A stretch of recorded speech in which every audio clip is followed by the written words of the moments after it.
श्री सप्तशती नवदुर्गा छठा अध्याय की कथा। ध्रुमलोचन वध। ध्यान।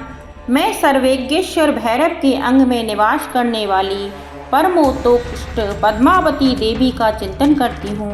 वे नागराज के आसन पर बैठी हैं। नागों के फणों में सुशोभित होने वाली मणियों की विशाल माला से उनकी देहलता उद्दासित हो रही है। सूर्य के समान उनका तेज है। 3 नेत्र उनकी शोभा बढ़ा रहे हैं। वे हाथों में माला, कुंभ, कपाल और कमल लिए हुए हैं तथा उनके मस्तक में अर्धचंद्र का मुकुट सुशोभित है।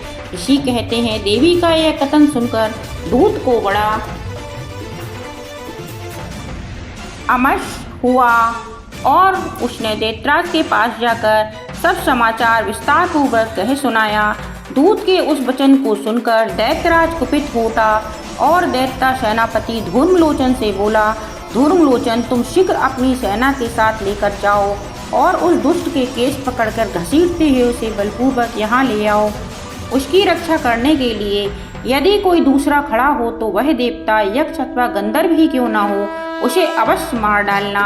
ऋषि कहते हैं, सुम के इस प्रकार आज्ञा देने पर वह धूम्रलोचन दैत्य 60,000 असुरों की सेना को साथ लेकर वहां से तुरंत चल दिया। वहां पहुंचकर उसने हिमालय पर रहने वाली देवी को देखा और ललकार कर कहा, अरे तू शुम निशुम के पास चल। यदि इस समय प्रसन्नता पूर्वक मेरे स्वामी के समीप नहीं चलेगी तो मैं बलपूर्वक पकड़कर घसीटते हुए ले जाऊंगा। देवी बोली, तो तुम्हें दैत्यों के राजा ने भेजा है। तुम स्वयं भी बलवान हो और तुम्हारे साथ विशाल सेना भी है। ऐसी दशा में यदि मुझे बलपूर्वक ले चलोगे तो मैं तुम्हारा क्या कर सकती हूँ। ऋषि कहते हैं, देवी के यूँ कहने पर असुर धूम्रलोचन उनकी ओर दौड़ा। तब अम्बिके ने हुम शब्द के उच्चारण मात्र से उसे भस्म कर दिया। फिर तो क्रोध में भरी हुई दैत्यों की विशाल सेना और अंबिका ने एक दूसरे पर तीखे सायों को, शक्तियों तथा फर्शों की वर्षा आरंभ की। इतने ही देवी का वाहन सिंह क्रोध में भरकर भयंकर गर्जना करके गर्दन के भालों को हिलाता हुआ अश्वों की सेना में कूद पड़ा। उसने कुछ दैत्यों की पंजे से मारा, कितनों को अपने जबड़ों से और कितने ही महादैत्यों को पटककर ऊंट की डालों से घायल करके मार डाला। उस सिंह ने अपने नखों से कितनों के पेट फाड़ डाले और थप्पड़ मारकर कितनों के सिर धड़ से अलग कर दिए।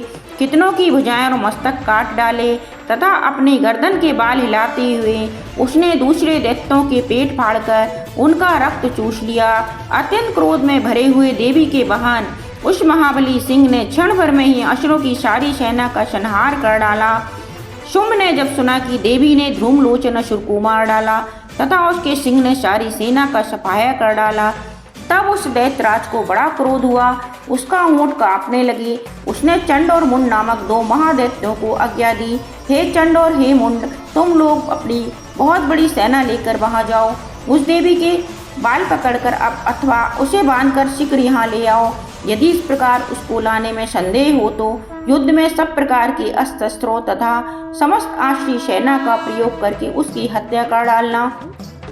उस दुष्ट की हत्या होने तथा सिंह के भी मारे जाने पर उस अंबिका को बांधकर साथ ले शीघ्र ही लौट आना।